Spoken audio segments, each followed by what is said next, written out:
JKR അക്കാഡമിയിലേക്ക് എല്ലാവർക്കും ഒരിക്കൽ കൂടി സ്വാഗതം. അതിന് തന്നെ റിക്വസ്റ്റ് ഉണ്ട്, നിങ്ങൾ ആദ്യമായിട്ടാണ് ചാനൽ കാണുന്നതെങ്കിലോ ഇതുവരെ സബ്സ്ക്രൈബ് ചെയ്തിട്ടില്ല എങ്കിലോ ഇന്ന് തന്നെ സബ്സ്ക്രൈബ് ചെയ്യുക. അതോടൊപ്പം തന്നെ ബെൽ ബട്ടൺ ക്ലിക്ക് ചെയ്താൽ മാത്രമേ ഞാൻ ക്ലാസ്സുകൾ അപ്പോൾ തന്നെ നിങ്ങൾക്ക് നോട്ടിഫിക്കേഷൻ ലഭ്യമാവുകയുള്ളൂ. കേരള ബാങ്ക് ഒഴിവുകൾ റിപ്പോർട്ട് ചെയ്യാൻ മടി എന്നൊരു വാർത്ത തൊഴിൽ വാർത്തയിൽ നിങ്ങൾ കണ്ടിട്ടുണ്ടാവും അല്ലേ? അതിനെക്കുറിച്ച് നമുക്ക് വിശദമായിട്ട് ഇന്നത്തെ ക്ലാസ്സിൽ ചർച്ച ചെയ്യാം.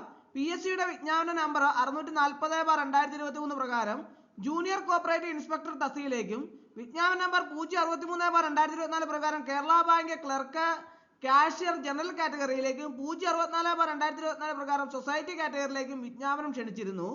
ഒരേ യോഗ്യതാ മാനദണ്ഡവും സിലബസും അനുസരിച്ച് തൊട്ടടുത്ത മാസങ്ങളിൽ പരീക്ഷ നടത്തി. അതിനാൽ 3 തസ്തികയിലേക്കും ഒരേ ഉദ്യോഗാർത്ഥികൾ തന്നെ പരീക്ഷ എഴുതാനും ചുരുക്കപ്പട്ടികയിൽ ഉൾപ്പെടാനും സാധ്യത വളരെ കൂടുതലാണ്. അതുപോലെ തന്നെ കേരള ബാങ്ക് സൊസൈറ്റി കാറ്റഗറിയിൽ 3 വർഷം പൂർത്തിയായി പരീക്ഷ എഴുതിയ അർബൻ ബാങ്ക്, സർവീസ് സഹകരണ ബാങ്ക് എന്നീ സ്ഥാപനങ്ങളിലെ ക്ലർക്കിന് മുകളിലുള്ള തസ്തികകളിൽ ജോലി ചെയ്യുന്ന ഉദ്യോഗാർത്ഥികൾ പരീക്ഷ എഴുതുകയും കുറെ പേർ മെയിൻ ലിസ്റ്റിൽ ഉൾപ്പെടുകയും ചെയ്യും. എന്നാൽ ഇവരിൽ പലരും കേരള ബാങ്കിന്റെ ക്ലർക്ക് കാഷ്യർ ജോലിയിൽ പ്രവേശിക്കില്ല എന്ന് ആണ് അറിയാൻ കഴിഞ്ഞത്. അതുപോലെ തന്നെ നിലവിൽ റിപ്പോർട്ട് ചെയ്ത ഒഴിവുകളും ജില്ലാ സഹകരണ ബാങ്ക് റിപ്പോർട്ട് ചെയ്ത ഒഴിവുകളും വിരമിക്കലും NJDയും ഉൾപ്പെടെയുള്ള പ്രതീക്ഷിത ഒഴിവുകളും കണക്കാക്കിയാൽ 1800-ലധികം ഒഴിവുകൾ ക്ലർക്ക് കാഷ്യർ തസ്തികയിൽ ഉണ്ടാവും. വിവരാവകാശ നിയമപ്രകാരം ഡിസംബർ 16-ന് പബ്ലിക് സർവീസ് കമ്മീഷനിൽ നിന്ന് ലഭിച്ച മറുപടിയിൽ ജനറൽ കാറ്റഗറിയിൽ 900 പേരെ മെയിൻ ലിസ്റ്റിൽ ഉൾപ്പെടുത്താനാണ് എന്ന മറുപടിയാണ് ലഭിച്ചത്. അതിന് ആനുപാതികമായി സൊസൈറ്റി കാറ്റഗറിയിൽ 900 പേരെ മെയിൻ ലിസ്റ്റിൽ ഉൾപ്പെടുത്തേണ്ടതാണ്. എന്നാൽ ഈ തസ്തികയിൽ നിയമനത്തിനായി ചുരുക്കപ്പട്ടികയിൽ ഉൾപ്പെടുത്താൻ സാധ്യതയുള്ള ഉദ്യോഗാർത്ഥികൾക്ക് സർട്ടിഫിക്കറ്റും ബന്ധപ്പെട്ട രേഖകളും PSC വെബ്സൈറ്റിൽ അപ്ലോഡ് ചെയ്യുന്നതിന് 2024 ഡിസംബറിൽ ഫോണിലും പ്രൊഫൈലിലും വളരെ കുറച്ച് ആളുകൾക്ക് മാത്രമാണ് മെസ്സേജ് വന്നത്.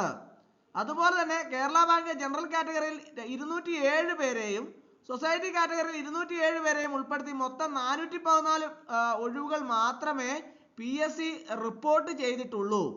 കേരള ബാങ്കിന്റെ ക്ലർക്ക് കാഷ്യർ തസ്തികയുടെ റാങ്ക് ലിസ്റ്റ് പ്രസിദ്ധീകരിച്ചാൽ 6 മാസത്തിനുള്ളിൽ തന്നെ ലിസ്റ്റിന്റെ കാലാവധി അവസാനിക്കുന്ന ഒരു സ്ഥിതിവിശേഷമാണ് കാണാൻ സാധിക്കുന്നത്. അതിനാൽ കേരള ബാങ്കിൽ ക്ലർക്ക് കാഷ്യർ തസ്തികയിലെ ഒഴിവുകളിൽ 1800-ലധികം ഒഴിവുകൾ റിപ്പോർട്ട് ചെയ്യണം.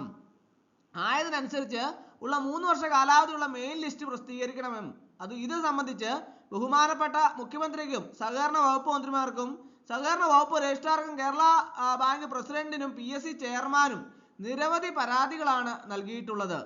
ഇത് നമ്മുടെ തൊഴിൽ വാർത്തയിൽ വന്ന ഒരു വാർത്തയാണ്. ഇതിനനുസരിച്ച് ഒഴിവുകൾ PSCക്ക് റിപ്പോർട്ട് ചെയ്താൽ മാത്രമേ കൂടുതലായിട്ട് ലിസ്റ്റ് വിപുലീകരിക്കാൻ സാധിക്കുകയുള്ളൂ. അതിനു വേണ്ടിയിട്ടുള്ള നിവേദനങ്ങളും കാര്യങ്ങളെല്ലാം തന്നെ ഉദ്യോഗാർത്ഥികളുടെ ഭാഗത്തു നിന്ന് നൽകി കഴിഞ്ഞിട്ടുണ്ട്. അപ്പോൾ ലിസ്റ്റ് വിപുലീകരിച്ച് ഇറക്കിയാൽ മാത്രമേ കൂടുതൽ റാങ്ക് ലിസ്റ്റിന്റെ കാലാവധി 3 വർഷമാണ് പരമാവധി ഉള്ളത്. ആ കാലാവധി ഉള്ളിൽ നിലനിൽക്കണമെന്നുണ്ടെങ്കിൽ ലിസ്റ്റ് വിപുലീകരിച്ച് ഇറക്കിയാൽ മാത്രമേ ഉണ്ടാവുകയുള്ളൂ. അല്ലാത്ത പക്ഷം 6 മാസം കൊണ്ട് റാങ്ക് ലിസ്റ്റിന്റെ കാലാവധി അവസാനിക്കുന്ന ഒരു സ്ഥിതിവിശേഷമാവും കാണാൻ സാധിക്കുക. അതുപോലെ തന്നെ കോപ്പറേറ്റീവ് ഇൻസ്പെക്ടറും ക്ലർക്ക് കാഷ്യർ എല്ലാത്തിനും കോമൺ ആയിട്ട് ഉദ്യോഗാർത്ഥികൾ ഉൾപ്പെടുന്നതിനാൽ കൂടുതൽ പേരെ ലിസ്റ്റിൽ ഉൾപ്പെടുത്തേണ്ടത് ആവശ്യമായി ഓരോ ഉദ്യോഗാർത്ഥിയും പ്രത്യേകമായിട്ട് കണ്ടുകൊണ്ടാണ് നിവേദനങ്ങളൊക്കെ സമർപ്പിച്ചിട്ടുള്ളത്. അപ്പോൾ ലിസ്റ്റ് വിപുലീകരിക്കാനുള്ള സാധ്യതാ നടപടികളൊക്കെ ഉണ്ടാവുമെന്നുള്ള പ്രതീക്ഷയോടെയാണ് ഉദ്യോഗാർത്ഥി ഇരിക്കുന്നത്. അപ്പോൾ ഇന്നത്തെ ക്ലാസ് എല്ലാവർക്കും ഇഷ്ടമായെന്ന് വിചാരിക്കുന്നു. ഒരിക്കൽ കൂടി ഒന്ന് പറഞ്ഞു നിർത്തട്ടെ. നന്ദി, നമസ്കാരം.